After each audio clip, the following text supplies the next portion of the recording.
Hello बच्चों, welcome back to my channel. कैसे हैं आप सब लोग।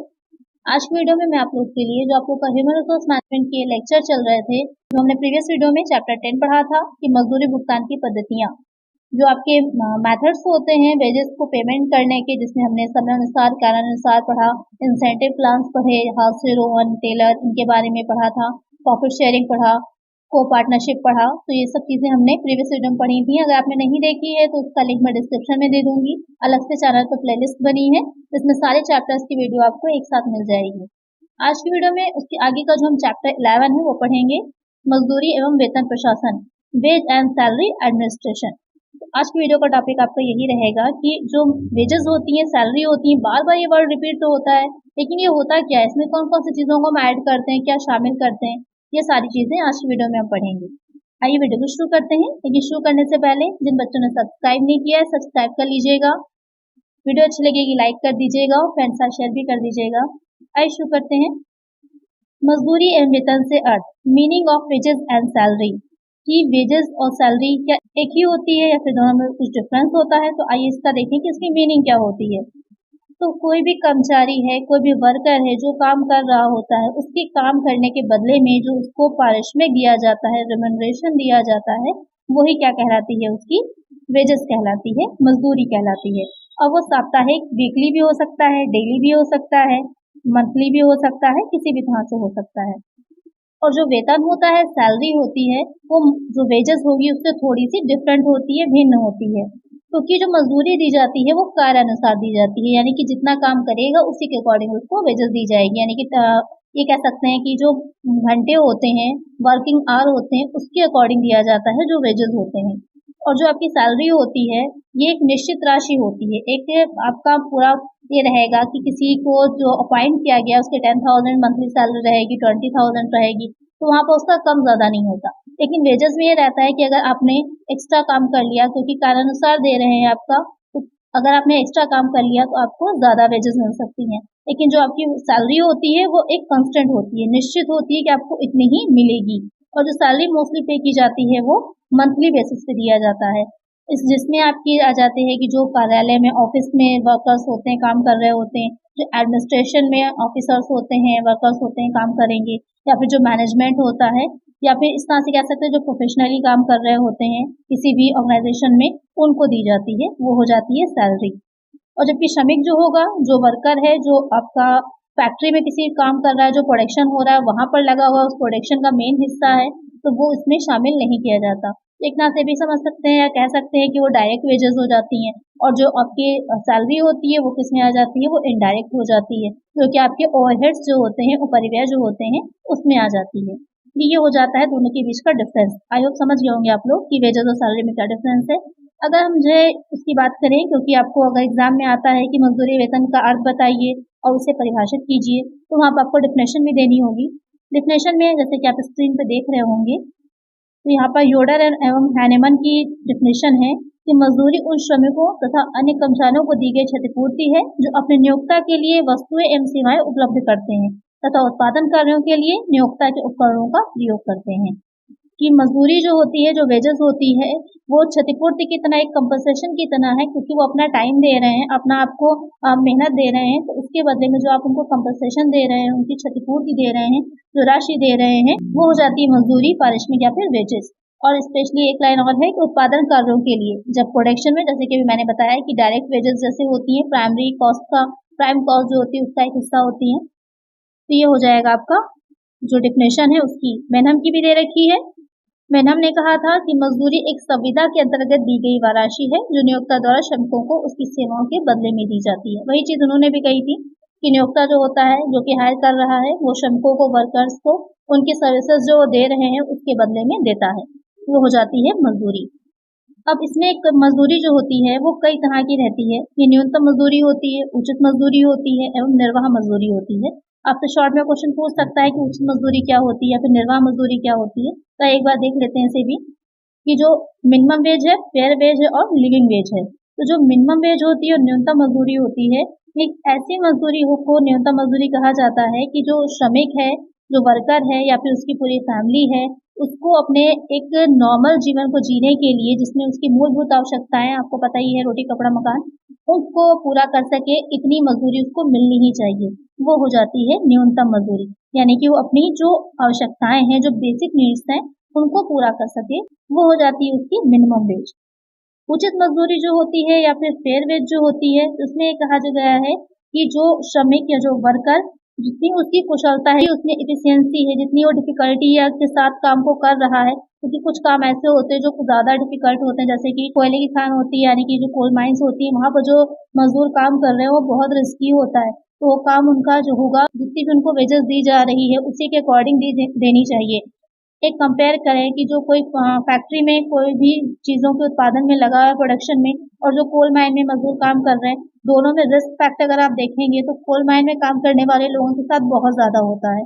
उनके हेल्थ इश्यूज भी बहुत होते हैं, और प्लस साथ में उनको ये भी रहता है डर कि कभी भी एकदम से अगर वो खान गिर जाती है, कुछ भी हो जाता है, तो उनकी लाइफ का भी रिस्क रहता है।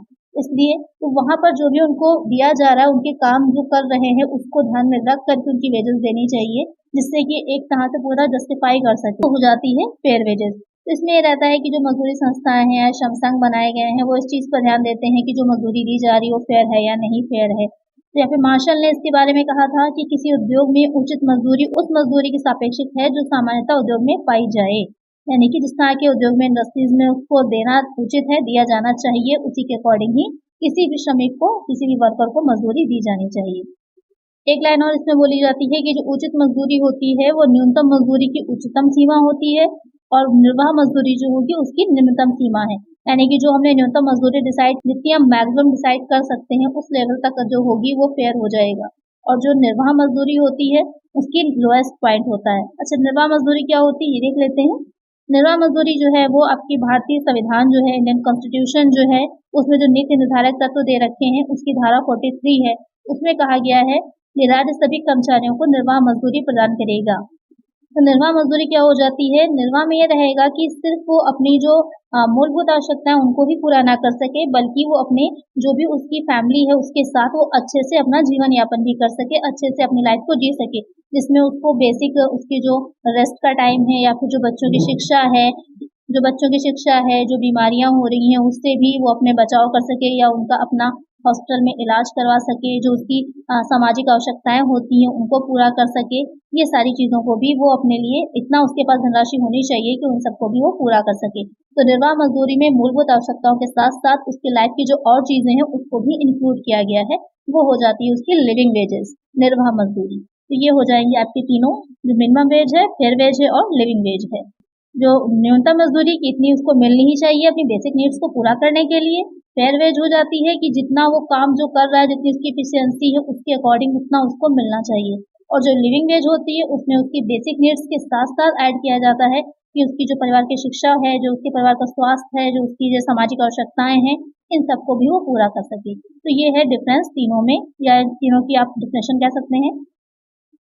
फिर आ जाता है कि जो उचित मजदूरी होती है उसके लाभ क्या होंगे, सिग्निफिकेंस ऑफ फेयर वेज। तो जो इसके लाभ होते हैं उसको दो भागों में बांटा गया है। एक हो जाता है कर्मचारी को मिलने वाला लाभ, दूसरा हो जाता है नियोक्ता को मिलने वाला लाभ। क्योंकि जो फेयर वेज होगी उसमें एक ये रहता है कि अभी आपने एक लाइन मैंने बताई आपको कि ये जो मिनिमम वेज होती है उसकी मैक्सिमम लिमिट होती है। तो इसमें ये रहता है कि हाँ, एक फेयर वेज जो उसे मिल रही है वो अपनी बेसिक नीड्स को भी पूरा कर पाएगा, और जो उसकी और भी चीजें हैं, और भी नीड्स हैं, और भी आवश्यकताएं हैं, उनको भी पूरा कर पाएगा।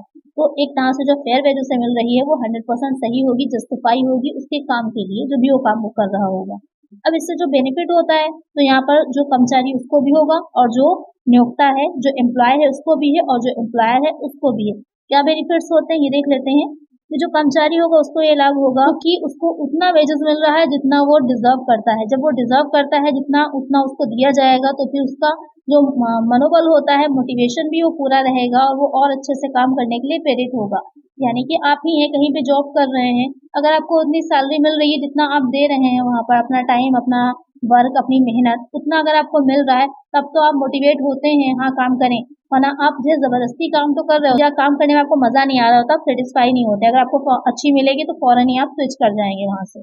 फिर आएगा इसमें पक्षपात के अवसर न्यूनतम हो जाते हैं अथवा प्राय समाप्त हो जाते हैं, क्योंकि जब उसके अकॉर्डिंग ही उसको मिल रही है तो वहां पर किसी भी तरह की कोई भी भेदभाव भी नहीं होता है। कार्य अथवा पदोन्नति का क्रम आसानी से निर्धारित किया जा सकता है, जिससे श्रमिक अपनी पदोन्नति के प्रति आश्वस्त रहता है। अगर अलग-अलग, जैसे कि अभी मैंने बताया कि इसे प्रोसेस में है, अलग-अलग प्रोसेस होती है, तो जो प्रोसेस में जितनी मेहनत लग रही है उसी के अकॉर्डिंग वेजेस भी दिया जा रहा है। तो ये रहता है कि आपस में कोई भी किसी भी तरह का मतभेद नहीं होता है, लड़ाइयाँ नहीं होती, झगड़े नहीं होते हैं। वहाँ पर ये भी आपको क्लियरली पता होता है कि किसको हमें कितना आगे प्रमोट करना है, क्योंकि सारी चीज़ें क्लियर रहती हैं। फिर एक कर्मचारी के मनोबल में वृद्धि होती है, नैतिक स्तर में सुधार होगा, क्योंकि वहाँ पर उसका सही ढंग से काम हो रहा है, उसको अच्छी वेजेस मिल रही हैं, वो पूरी तरह संतुष्ट है, सेटिस्फाई है, तो वहाँ पर उसका मोरल भी क्या होता है और ऊपर उठता है, डाउन नहीं होता है। फिर आ जाता है नियोक्ता को लाभ। तो नियोक्ता का इसमें क्या लाभ होगा? जो एम्प्लॉयर है, जब जो श्रमिक है, जो वर्कर है, वो ढंग से काम करेंगे, उन्हें किसी तरह की कोई प्रॉब्लम नहीं होगी, एक सही ढंग से काम होता चला जा रहा है निरंतरता के साथ, तो वहाँ पर क्या रहेगा, जब वहाँ पर झगड़े नहीं होते हैं, शांति बनी रहती है, सही ढंग से प्रोडक्शन हो रहा होता है, तो उसका प्रॉफिट जो होता है वो नियोक्ता को तो होगा ही, क्योंकि ज़्यादा से ज़्यादा जो कर्मचारी है वो और ज़्यादा मोटिवेट होकर काम करने करेगा, तो क्वालिटी में भी सुधार होगा, टाइम भी कम लगेगा, जो वेस्टेज है वो कम होगा। बहुत से बेनिफिट्स होते हैं, देख लेते हैं एक बार। वह अपनी श्रम शक्ति का भली भांति आयोजन कर सकते हैं तथा उत्पादन लागत की दृष्टि से श्रम तत्व की लागत को नियंत्रित कर सकता है। यहाँ पर कहने का मतलब ये है कि जो उसके पास ह्यूमन पावर है, जो ह्यूमन रिसोर्सेज है, उसको वो और अच्छे ढंग से मैनेज कर पाएगा, और साथ ही जो प्रोडक्शन कॉस्ट होगी वो कम आएगी। क्यों कम आएगी? क्योंकि जो वर्कर होगा पूरी एफिशिएंसी के साथ काम करेगा, तो जो कार्यहीन समय होता है, जो आइडल टाइम होता है, वो नहीं ज़्यादा आएगा, ज़्यादा से ज़्यादा वो अपने काम पर फोकस कर पाएगा।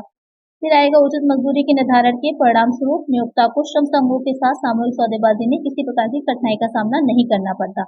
और ये जो अभी चीज मैंने बताई कि जब उसको एक फेयर वेजेस मिल रही हैं, तो वो अपने आसानी से काम करेगा। जो श्रमिक संघ है वो भी हड़ताल है, तालाबंदी है, इन सब के पर नहीं आएंगे, वो भी एक सही ढंग से काम करेंगे, क्योंकि उनकी जो भी डिमांड्स है वो तो फुलफिल हो ही रही हैं, उनको उतना जस्टिफाइड है, वेजेस मिल ही रहा है, तो किसी भी तरह की आपस की अनबन भी नहीं होगी, तो वहाँ पर औद्योगिक शांति बनी रहेगी। मजदूरी की असमानता के फलस्वरूप श्रमिकों में आपसी मनमुटाव, मतभेद अथवा विवाद नहीं उत्पन्न होगा। वही चीज आ जाएगी यहाँ पर भी। इससे कर्मचारी मनोबल तथा प्रेरणा में वृद्धि होती है। वे कुशल तथा दक्ष श्रमिकों को उचित पुरस्कार द्वारा आकर्षित करने में सफल होते हैं। इसमें भी होता है कि जो वर्कर अच्छे ढंग से काम कर रहा है, तो मोटिवेट करने के लिए आप उसको एक्स्ट्रा, जैसे कि मैंने प्रीवियस वीडियो में पढ़ाया था, होता है मॉनेटरी इंसेंटिव दिया जाता है, कुछ नॉन मॉनेटरी दिया जाता है, उसको आप प्रेस कर सकते हैं, जो उसने काम अच्छे किए उसका रिजल्ट बताकर उसको मनोबल बढ़ा सकते हैं। ये सारी चीजें आ जाती हैं, जो आपकी नॉन मॉनेटरी वाली इंसेंटिव्स हो जाती हैं, जो प्रीवियस वीडियो में मैंने आपको डिटेल में पढ़ाया हुआ था। तो यहाँ पर जो उचित मजदूरी होती है, जो फेयर वेजेस होती है, उसका न सिर्फ जो कर्मचारी है उसको लाभ मिलता है, बल्कि जो नियोक्ता है उसको भी मिलता है। उसके बाद अब देख लेते हैं कि मजदूरी निर्धारण के घटक कौन से होते हैं। वेजेस डिटरमाइनिंग फैक्टर्स, हमने ये तो जान लिया कि हाँ फेयर वेजेस होती हैं, जो मिनिमम वेजेस होती हैं, लिविंग वेजेस होती हैं, लेकिन उसे निर्धारित कैसे किया जाता है ये भी तो हमें पता होना चाहिए। एक बार इसको देख लेते हैं। तो प्रचलित मजदूरी की दरें, प्रिवेलिंग रेट्स ऑफ वेजेस, इसमें रहता है कि जो नियोक्ता होगा, एम्प्लॉयर होगा, जो भी उस उद्योग में उस तरह की जो दरें प्रचलित है, जिस रेट्स पर बाकी के लोग भी दे रहे हैं वेजेस, उसी पर ही वो भी वेजेस देने लगता है। तो ये डिसाइड किससे होता है? ये जो दर होती है, इसमें जो आपके लोकल मार्केट होता है उससे रिलेटेड होती है कि लोकल मार्केट में क्या रेट चल रहा है। जैसे कि घर बनता है, तो उसके लिए आपने देखा होगा कि एक जो मिस्त्री होता है उसका रेट अलग होते हैं पर डे के अकॉर्डिंग, और जो साथ में उसके कम होते हैं लगे हुए उनके रेट्स अलग होते हैं। तो वो एक लोकल मार्केट में रेट्स बने होते हैं कि 800 रुपये पर डे है, 500 रुपये पर डे, उसी के अकॉर्डिंग भी वो दे सकता है। या फिर उसी तरह की जो उद्योग हैं और भी जो इंडस्ट्रीज उसी काम में लगी हुई हैं, वो जितना वेजेस दे रही हैं उतनी ही वेजेस आपने भी देने लगे, ये भी हो सकता है। फिर आ जाता है देय क्षमता, एबिलिटी टू पे। यहाँ पे ये रहता है कि आपका अगर बिजनेस छोटा है, ज़्यादा बड़े पैमाने पर आप उत्पादन नहीं कर रहे हैं, तो वहाँ पर आपकी भी एक कैपेसिटी है, उससे ज़्यादा आप पेमेंट नहीं कर सकते हैं। कोई भी चीज़ जब छोटे स्तर पर हम शुरू करते हैं, तो वहाँ पर इतना ज़्यादा हमारे पास कैपिटल होती ही नहीं है कि इतनी ज़्यादा वर्किंग कैपिटल नहीं होती है कि आप इतना ज़्यादा पेमेंट कर पाएँ, तो वहाँ पर भी काफ़ी कम ही पेमेंट रखना होता है, तो वो भी डिपेंड करता है कि आपकी एबिलिटीज़ कितनी है। फिर आ जाता है निर्वाह लागत, कॉस्ट ऑफ लिविंग। इसमें ये रहेगा कि जो आपके निर्देशांक बनते हैं, जो इंडेक्स नंबर निकाला जाता है, उसके बेसिस पे होता है कि कितनी निर्वाह की लागत का जो निर्देशांक है, इंडेक्स नंबर है, आए हैं। जो कॉस्ट ऑफ लिविंग होती है उसके बेसिस पर भी डिसाइड किया जाता है कि हाँ उनको इतनी मजदूरी दी जाए कि वो अपना जीवन का निर्वाह कर सके। और अगर इंडेक्स नंबर नहीं लिखे जा रहे हैं, तो वहाँ पर ये देखा जाता है जो श्रम संघ होते हैं, उनकी जो नियोक्ता है उसके साथ आपस में जो है बातचीत, विचार विमर्श या फिर सौदेबाजी होती है, जितना डिसाइड होता है आपस में दोनों को मिला करके, तो उतनी वेजेस दिया जाता है। उत्पादकता प्रोडक्टिविटी की जो मजदूरी है उसका इससे भी सीधा संबंध होता है कि जो श्रमिक होते हैं, वेजेस होते हैं, उनकी प्रोडक्टिविटी कितनी है, वो कितना ज़्यादा उत्पादन कर सकते हैं, उसी के अकॉर्डिंग उनको मजदूरी दी जाती है। फिर आएगा श्रमिकों की सौदेबाजी की क्षमता, बार्गेनिंग पावर ऑफ वर्कर्स। आज के टाइम में तो काफ़ी श्रम संघ बन गए हैं, जो वर्कर्स होते हैं उनकी यूनियंस हैं, वो भी ये चीज़ का ध्यान रखते हैं कि जो भी जिस भी काम में लगे हुए हैं उसके अकॉर्डिंग उनको कितनी मजदूरी मिलनी चाहिए, तो वो भी पूरा सपोर्ट करते हैं। अगर किसी भी कंपनी में, किसी भी फैक्ट्री में उनको उतनी नहीं मिल रही है तो वहाँ पर आपस में क्या होता है, सौदेबाजी रहती है, जो भी आपस में फिर डिसाइड होता है उसी के अकॉर्डिंग आगे काम होता है। अगर नहीं नियोक्ता मानता है तो वहाँ पर हड़ताल है, तालाबंदी है, इस तरह की जो है सिचुएशन सामने आती हैं। कार्य की अपेक्षाएं, जॉब रिक्वायरमेंट्स, इसमें ये रहता है कि जो भी काम किया जा रहा है उसमें कितनी स्किल्स की जरूरत है, कितनी रिस्पॉन्सिबिलिटी है, कितना रिस्क है, उसके बेसिस पर भी डिसाइड किया जाता है कि कितना उसको वेजेस पे किया जाएगा। जैसे कि अभी मैंने कोल माइन वाला आपको एग्जाम्पल दिया था, तो ये सारे हो जाते हैं वो फैक्टर्स जिनके बेसिस पर जो वेजेस होती हैं वो डिसाइड की जाती हैं, निर्धारित की जाती हैं।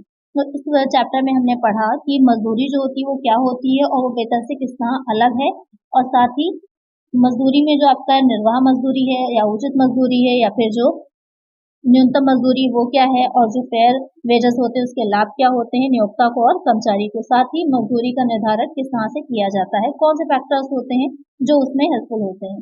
नेक्स्ट चैप्टर में हम पढ़ेंगे कि जो प्रमोशन है, डिमोशन है और ट्रांसफर है, पदोन्नति, पदावनति और स्थानांतरण, ये आपका नेक्स्ट चैप्टर रहेगा। तो आज की वीडियो में इतना ही। अगर वीडियो अच्छी लगी है तो लाइक कर दीजिएगा, और चैनल पे नए हैं सब्सक्राइब नहीं किया है सब्सक्राइब कर लीजिएगा इसी तरह के और वीडियोस के लिए, और फ्रेंड्स साथ वीडियो को शेयर कर दीजिएगा। मिलते हैं नेक्स्ट वीडियो में। Thank you.